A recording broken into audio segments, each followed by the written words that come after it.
খোয়াই জেলার তেলিয়ামুড়া মহকুমাধীন কল্যাণপুর এলাকায় বিদ্যুৎস্পৃষ্ট হয়ে এক শ্রমিকের মৃত্যুকে কেন্দ্র করে তীব্র উত্তেজনা সৃষ্টি হয়েছে।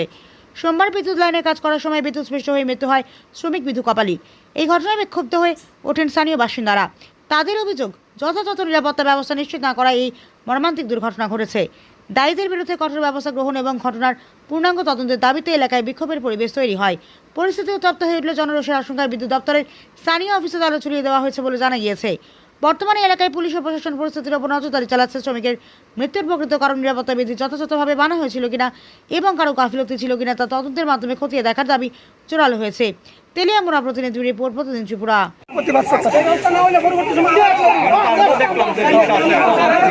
তারা কিন্তু কিচ্ছু কইতাছে না, পুলিশরা কিচ্ছু কইতাছে না। কন্ট্রাক্টররা এখন পর্যন্ত কোনো জবাব নাই। কিভাবে চলছে? একটা মেয়েট হয়ে আছে, ছেলে নাই, জমিনও নাই, শুধু বাড়িটাই আছে। এখন অব্দি প্রশাসন থেকে আপনারা কোনো রকমের আশ্বাস কিছু পাচ্ছেন? প্রশাসনের থেকে আমরা এখন পর্যন্ত কোনো আশ্বাস পাইনি।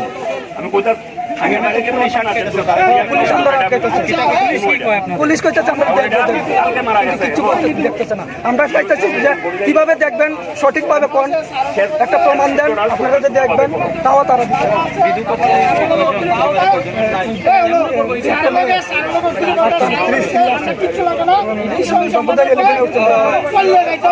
আর কিচ্ছু নাই, তারা এই কাজের উপরে চলে